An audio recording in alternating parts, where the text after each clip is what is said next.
અને બીજી વસ્તુ ઓલી સાધુની ક્ષણ અને પ્રસાદનો કણ. ખાલી કથા પૂરતી નથી આ વસ્તુ યાદ રાખજો. સાધુની ક્ષણ, પ્રસાદનો કણ. મને કાલે કીધું કે આ તમે પેલા દિવસે ગાદી પરથી બોલ્યા એટલી બધી અસર થઈ છે એની કે લગભગ કોઈ હેઠું મૂકતું જ નથી.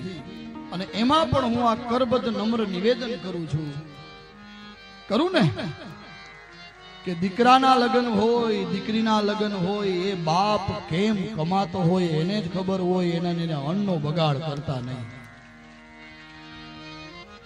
નહીં કરો ને, પાકું ને. ના કયો, બધાય ના કયો. પડકારો કરો, આપણો પડકારો આમ અત્યારે હાલો હાલો હાલો નહીં કરો, બરાબર ને.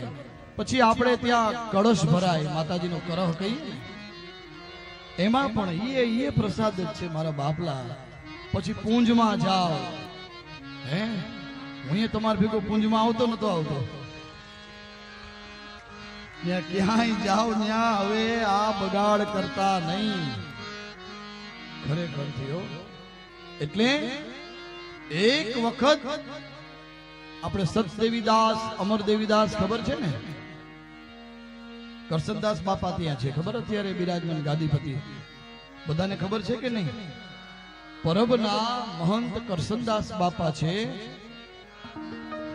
એને એક દિવસ એવું પૂછવામાં આવ્યું, જો તમને ડરાવતો નથી પણ હું સત્ય વસ્તુ કહું, મારે કેવી પડશે આ, કે આ જે બાપુ આ જે કૂતરું છે એ ઢહડા કરી રહ્યું, પાછળના બે પગથી હાલી શકતું નથી, એનું કારણ આવા આના કયા કર્મ? પૂછવામાં આવ્યું છે. ત્યારે એને એક સરસ મજાનો જવાબ આપ્યો કરસનદાસ બાપુએ, કે આ કૂતરાએ અહીંયા બેસીને માત્ર ખાધું છે, કોઈ દી અહીં સેવા કરી નથી અને હેઠું જ મૂક્યા રાખ્યું. હવે તમારે મૂકવું કે નથી મૂકવું એ તમારો નિર્ણય. બીવરાવતો નથી પણ સાચું કેવું એ મારી ફરજ છે.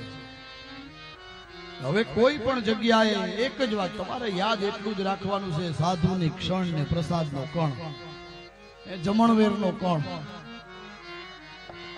હા, જમણવારી. આ રાજુભાઈ આપણા છે સંગીત વાળા, ઈ ઢસા બાજુના છે, ધોળા ઢસા, એટલે ઈ બાજુ જમણવારી કહીએ, આપણે જમણવેરી કહીએ. મુંબઈમાં અને મહાપ્રસાદ કહીએ, બધી જગ્યાએ અલગ અલગ નામથી બોલાય પણ છે તો એક જ. એટલે એનો બગાડ કરતા નહીં.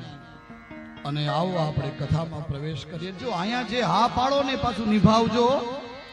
અહીંયા તમે ભગવાનની સામે, કૃષ્ણ કનૈયાની સામે પ્રોમિસ કરી રહ્યા છો, વાયદો કરી રહ્યા છો. અને આ રીતે બલરામજી આવ્યા છે અને 6 મહિના સુધી રોકાયા છે. એક દિવસ જળ ક્રીડા માટે યમુનાજીને બોલાવ્યા. યમુનાજી ના આવ્યા એટલે હળથી ખેંચવામાં આવ્યા. હળ મુસળ જેને કહીએ આપણે. આજે પણ યમુનાજી એક જગ્યાએ વાંકા છે, એને વંકાયેલા એવું પુષ્ટિ માર્ગીય લોકો કહે. ત્યારબાદ પૌંડ્રકને માર્યો, કેશીરાજનો ઉદ્ધાર કર્યો, દિવિજને માર્યો. અને એના પછી તો કથા બતાવી, જાંબવતીના પુત્ર સામનું લગ્ન દુર્યોધનની પુત્રી લક્ષ્મણા સાથે થયું. દેવર્ષિ નારદ આવ્યા અને ભગવાનનું ઘર જોયું કે આ 16,108 સાથે કઈ રીતે રહે છે. તો ભગવાને નારદજીને અને ગૃહચર્યા કહેવાય, ગૃહસ્થ આશ્રમ જોયો. એક જગ્યાએ ભગવાન કોઈ એની પત્નીના વાળ ઓરાવી રહ્યા છે, બતાવ્યું છે ભાગવતજીમાં. ક્યાંય એવું જોયું ત્યાં ભગવાન એની સાથે વાતો કરે છે, વાર્તાલાપ કરે છે. કોઈ જગ્યાએ જોયું તો ભગવાનના કોઈ રાણી ચરણ દબાવી રહી છે. અલગ અલગ ગૃહચર્યા જોઈ નારદજી આવીને રાજી થઈ ગયા. 16,108 મહેલમાં ગયા છે. ત્યાં નારદજીએ ચિત્ર જોયું. પછી શિશુપાલનો ઉદ્ધાર થયો અને ભગવાનની અગ્ર પૂજા કોની કરવી એ વાત આવી ત્યારે ભીષ્મ પિતામહે કીધું, કૃષ્ણસ્તુ ભગવાન સ્વયં એ વાત કરી.